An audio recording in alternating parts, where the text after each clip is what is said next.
when I was 13 years old, my junior high school teacher encouraged me to compete in public speaking at school. Now, I grew up in Hong Kong, and back in those days, when a teacher encourages you to do something, it's not just a suggestion, it's pretty much a mandate. So there I went. I still remember that day I was standing on the stage and facing the audience, teachers, students, and then of course, got a panel of judges. And then I realized my teacher was one of the panel members. Anyway, I gave my virgin speech, and of course, I didn't win the competition. But afterwards, my teacher pulled me aside and told me something that I will never forget in my life. He said, "Sonny, you know what? Your legs were shaking so violently that they drew people's attention away from your speech. What a pity." So that's the first lesson I learned. Never show your legs. So today, Zoom is perfect. You can't see my legs. If I had the chance doing public speaking, I'll hide behind a lectern. If I don't have a lectern, I would imagine my two legs are like 2 tree stumps deeply planted on the ground. But then friends of mine actually laughed, saying, "Don't kid yourself, Sonny. Those are no stumps. They are called frozen legs, called paralysis." So seriously, that's not the first lesson I learned. I'd rather say it's the first feedback I got, because after that, my teacher actually taught me a lot about public speaking.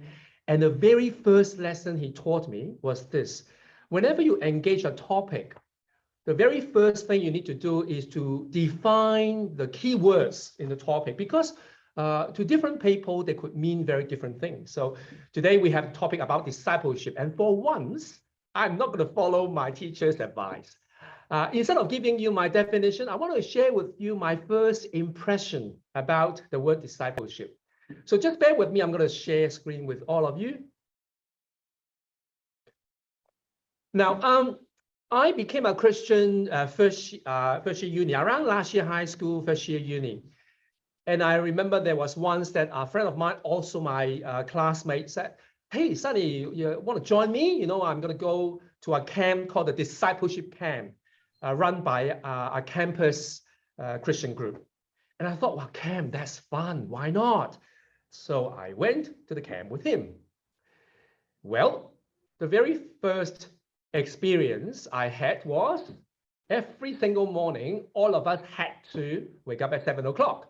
Now, you are talking about uni students, I was like 18, 19, waking up 7 o'clock, very tough. It's not it. Because there's quite a big group, about 100 people attending. So we all took turns to prep the meals and prep the tables. And when it came to my turn, and I had to, put a place and, all the stuff. And then my group leader said, "Sonny, is so sloppy. Look at how you place all those stuff. It's not good, not good. You need to be perfect." So as a result, I had to redo everything. No wonder now I become a perfectionist. Now, by the end of the week, I felt so tired because every day we were asked to memorize scriptures. It's tough. When I got out from the camp, that's how I felt. I felt like I just gone to boot camp, basically, RP boot camp. So if you ask me about the first impression of the word discipleship, because I went to that camp, the word discipline would come to my mind. Basically, the two words are very similar. Discipline, discipleship, discipline. Now, years later, it's quite funny, I learned that the campus Christian group was actually associated with another organization in US. That organization was founded by Christians that actually belonged to US Navy. No wonder, all the practices they were teaching. I hold no grudges against US Navy, because friends of mine would call me insane now because I've seen the new Top Gun movie 6 times and 5 times at IMAX. I'm actually planning to see it again, hopefully on my day off on Monday. Now, seriously, I want to just share with you not just about my first impression, but I want to venture into something more important. How I learned about the essence of discipleship. I want to show you 2 photos that I took a long time ago. After finishing uni, I became a high school teacher. Believe it or not, I actually taught accounting and commerce. And I saved up some money after first year of teaching, and I joined a study tour going to Israel. It's quite an interesting trip because there were two leaders in our group, a Christian minister and also a local Jewish guy. He was in his middle age. And I always regard him as a quasi-rabbi because he was so knowledgeable about, biblical backgrounds and all the information, even though he wasn't a Christian. And I still remember during the whole trip, he constantly rolled his eyes because of how naive and ignorant we were as Christians. Now, anyway, I took these two photos because, back in those days, we didn't have panoramic or digital camera.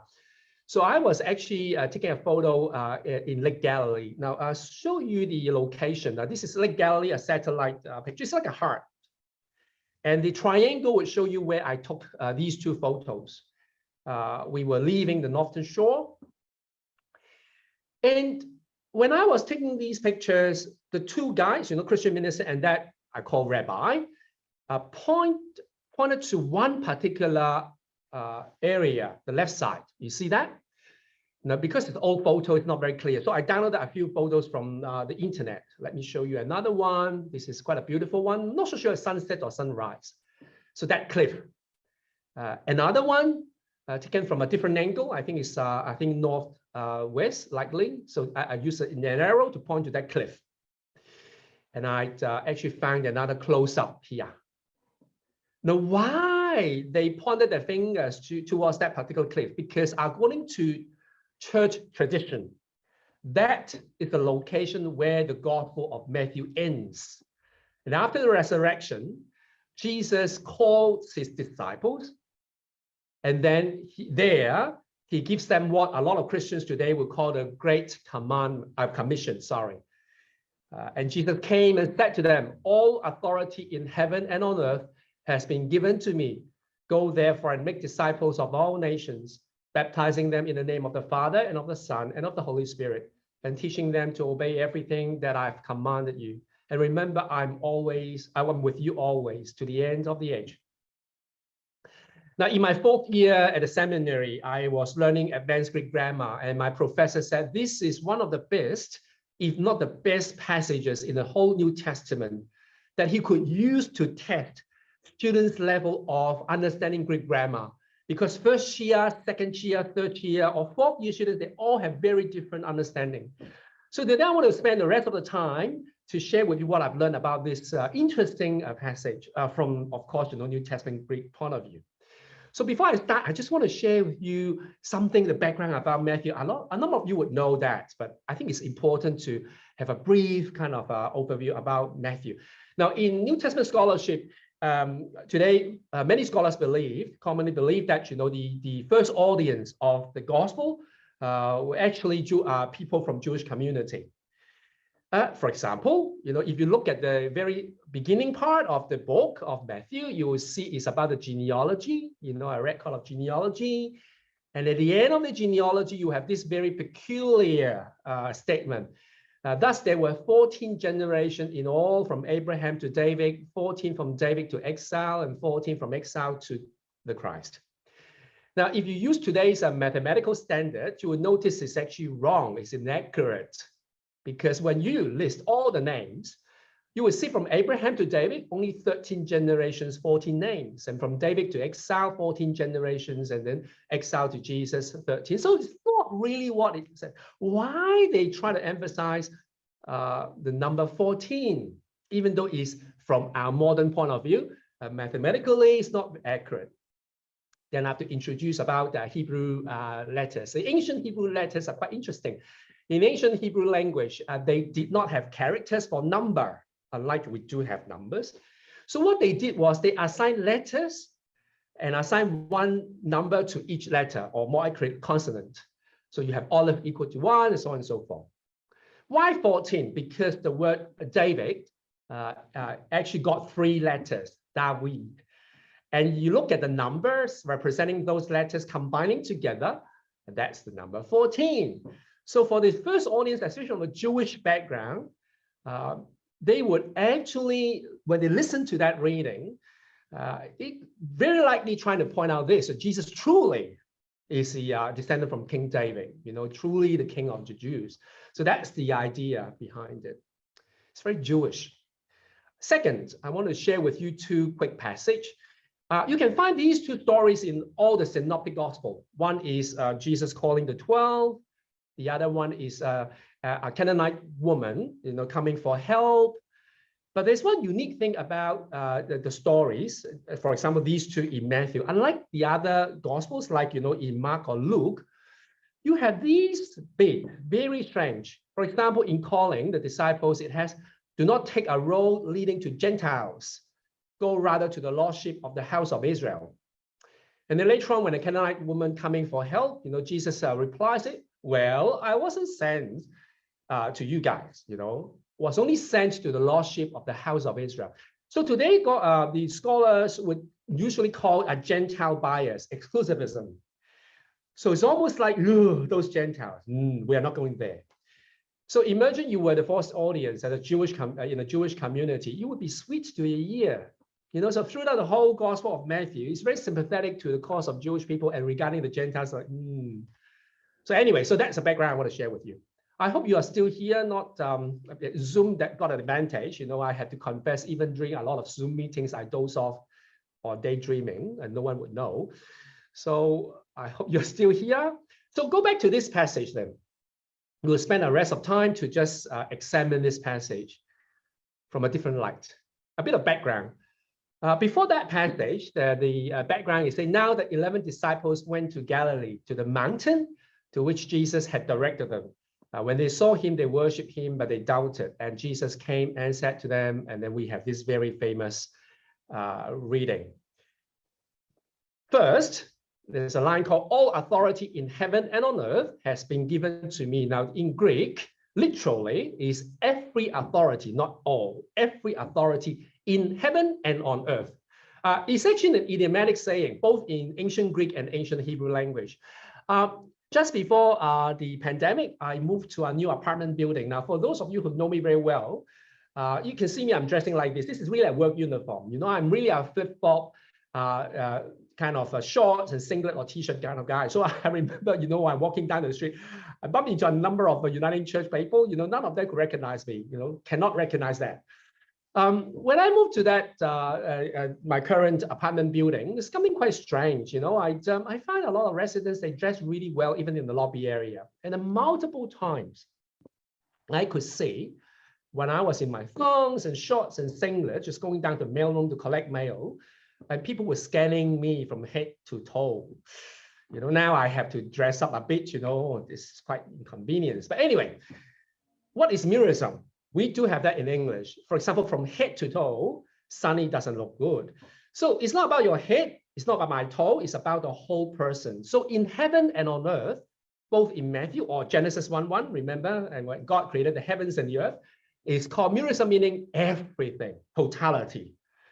So in essence, the introduction of that is basically every authority in all domains was given to me.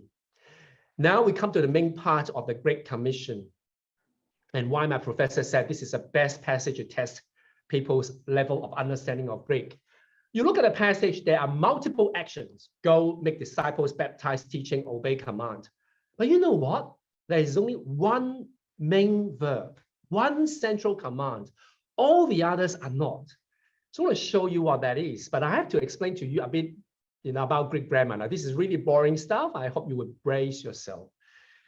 Now, in Greek, very much like English, we do have a sentence with the main verb conveying the main action, the key thing.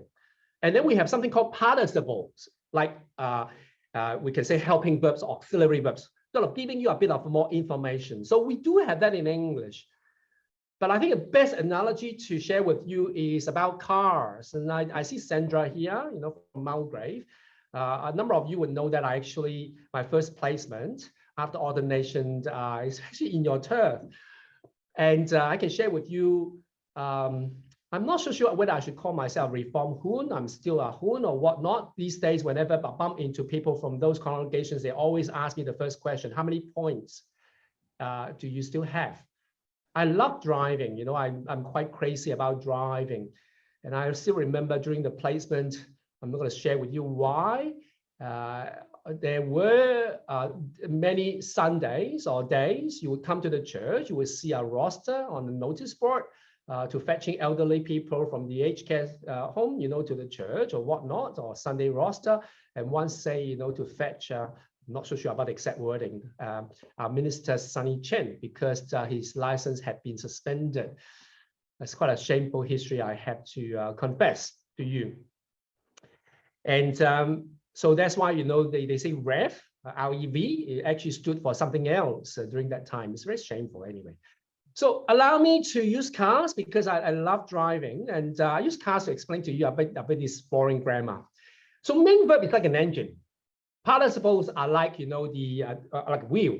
So you can have one engine, one wheel. It's a bit strange, or like a motorbike, or you could have, in Asia, you have a single engine with 3 wheels, driving it. Or of course, you all know this, we do have cars, one single engine driving 4 wheels. So basically in grammar, you can have verb working with 1 participle or 2 or 3 or 4 or more than 4. As I said, we do have that in English. For example, in English, we put the ing at the end of a verb. Say go is going, eat or eating. So like I present this, I'm doing it now. I present this using Zoom, using ing. So the participle in English is to convey more information. The main action is present, which I'm doing now, but I want to give you a bit more information either about what, when, why, where, or how. So that's how the participle works. But in Greek, oh my gosh, there are 360 different participle or endings of participles. And remember when I was students, we were given only 2 weeks to memorize all 360 endings. And most of my classmates were Americans. They were not fond of memorizing stuff, not literally, but metaphorically, I could see the tears in their eyes. So many participles, and not just. As you know about driving, right? They are a front wheel drive or rear wheel drive and similar kind of things. In English, I can say I present this using Zoom. I put using behind the main verb present. Or I can say using Zoom, I present this. Either way is actually the same meaning. But in Greek, you place the participle in front of or after, it would have very different understanding. Now, I know a lot of you say, it's so boring. What is your point? We're talking about discipleship, not about driving cars. So I'll come back to it now. So for the whole passage, even though you see so many action verbs, there's only one main engine and all the others are not. And the main engine is actually make disciples. And then you have 3 helpers or 3 wheels: go, baptize, and teaching. Obey commands are more about teaching what? So it's subsidiary. So it's similar to the in Asia, it's like a tricycle, a motor tricycle. We have 1 main verb, make disciples, and then 3 wheels. So now allow me to dive into it. So we have 1 main verb, and then we have 3 wheels, 1 in the front. In the text, you have the word go, the participle placed in the front, and the other at the back. The main verb is make disciples. Now, a bit boring. The Greek in the text is actually imperative, meaning a command, plural, meaning to more than 1 person. So basically, it's some key commands in the so-called Great Commission. You as a community, you must make disciples. But what exactly is making disciples? What does it mean? Or what did it mean in the 1st century? We'll come back to it. So let's go to the other 3 parts.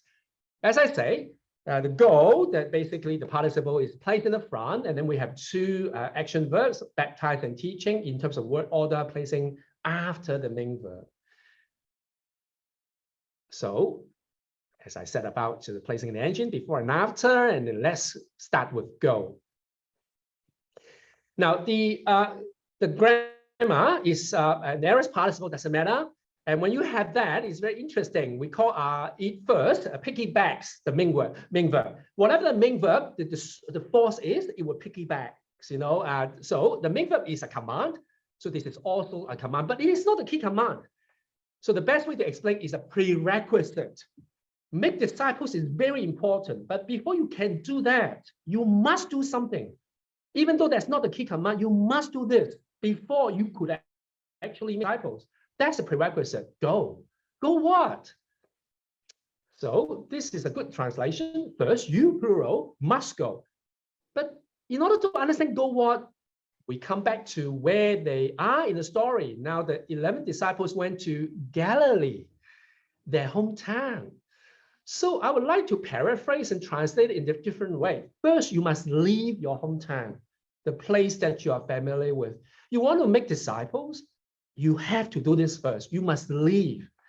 And today, when I reflect on this passage, I always say, leave your comfort zone is a very good reflection.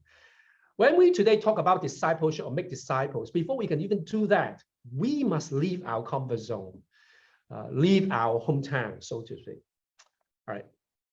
Next, I'm not so sure you are still there. Hopefully you are.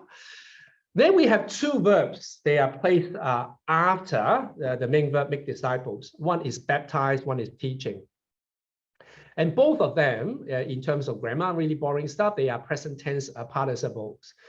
So whenever you have a present tense participle placed after the main verb, make disciples, for example, here, it would convey a result or purpose. The result is more like incidental, a purpose more intentional. So I would love to use the word intentional outcome. So you make disciples, you must, but there are two intentional outcomes, baptize and teach. So what exactly is baptized? Now, baptize or baptism was not an English word because it actually transliterated from the Greek word beta for B, alpha for A, P for P. We are suffering Omicron at the moment. I'm not so sure you know that we have skipped 2 Greek letters because the variant before Omicron was mu, the letter M in our English. The World Health Organization decided to skip 2 letters. One is called nu, which is spelling NU. They say we don't use that letter because it's so confusing. When you say new variant, are you talking about NEW, new variant, a new variant, or the Greek letter new, NU? So they say don't use that one. And then the next one is Kasi, another letter before Omicron, Kasi. We pronounce it KSI, Kasi. But when you look at the transcription, it's actually XI. So most people would pronounce as V, and people conjecture the why WHO decided not to use it because they say it's a common Chinese name. And I thought it might be because of our president, the president of China is actually Z, that's a surname. It's a bit sensitive politically. So they skipped 2 letters, new and Kasi, and final Omicron. Now, if we do have a new variant, the next one would be P. For those of you who have learned maths, we call pi, but in ancient Greek is pronounced as P. So we spell as P. And then we have ta for T and so on. So that's why the word baptism is not a word. It wasn't an English word. The meaning of baptizo or baptism in ancient Greek actually means immerse. So to make disciples, a key command, there are 2 intentional outcomes. One is immersing them into what? Now, in the text, it said, in the name of the Father and of the Son and of the Holy Spirit. Now, people always ask me, does New Testament have any proof about the concept of Trinity? Now, Trinity is not a word in the New Testament. It's a concept invented by the early church. And I would say, no, there's no such thing in the New Testament. But if you try to find something that is sort of closer to so-called support the argument of Trinity, Matthew 28 would be the best passage because it violates Koine Greek grammar. It says baptizing them in the name of the Father, the Son, and the Holy Spirit. In the Greek text, there are 3 articles, the Father, the Son, and the Holy Spirit. And the Koine Greek grammar would say you must use plural names. You never use singular name. It's a violation of the grammar itself. It's quite interesting. The writer decided to violate the grammar, 1 single name, not names, as the grammar would expect you to, but 3 entities with the article the. But anyway, so if I want to sum up, is immersing them into God. Now, we go to the teaching. This is straightforward. So basically, it's teaching them whatever I've commanded you, so all my commands. All right, so now we are coming to the most important part about disciples and discipleship. Remember, I told you, for once I didn't follow the advice of my teacher. I didn't give you, my understanding of the word disciples or discipleship. So now we come to it. In ancient Greek, Mathetuo, the word disciples or make disciples, carry no religious connotation at all. All right, no religious connotation. Today, when you talk about discipleship, it's more about church or Christian setting. But no, in fact, all of you actually recognize this word. You say, no, Sonny, oh, we don't. Yes, you do. Because the letter spells the word mu is our M, alpha is our A, and finally we have theta is our TH, maths. So in ancient Greek, whenever you have the word starting with MATH, it's always referring to one single thing about learning. So in classical Greek, which I didn't know at all, I remember there was one year I was teaching a New Testament Greek. One of the students retired. She was so interested in learning New Testament Greek really well. She learned so well. So she decided to go down to Melbourne Uni to study classical Greek. And remember, a few years later, I bumped into her on campus, and she said, "Sonny, you know what? My Greek is much better than yours now." And I said, "Yes, definitely." So in classical Greek, the word mathematics literally means font of learning. So it wasn't a religious word. And make disciples basically means this. You as a group must, as a command, help these people to be my students. So help these people to be my students. But who? Most English translation got it so wrong. I have no idea why they do it. If you look at the text, many English translation will say, "Go therefore and make disciples of all nations." This is bizarre. Why? Because in the text, that's not the word at all. The word is ethne. And I can tell you in the first century, if you mention that word to a Jew, to a Jewish community, their response would be, ugh. They hated that word. They hated it with the gut. It carries such a distinct, they carry a very heavy negative connotation. And guess what? Whenever that word appears in our Gospels, I'm talking about 4 Gospels, most translators would not use the word nations. They would choose the original connotation for the Jewish people. So what's that word? Well, that's the word for Gentiles. Gentiles. I find it very funny because, as I told you, throughout the Gospel of Matthew, it's always very sympathetic to the audience, a Jewish audience. Oh, those Gentiles, don't go there. So when it comes to the very last chapter, when they heard the reading being read out, the central command of Jesus is to help those people to be my students. It was like a bombshell, truly. They would be shocked. It's the best way to do rhetoric, like debate or public speaking. You always have a punchline near the end of it, not at the beginning of it. So that's the punchline from the Gospel of Matthew.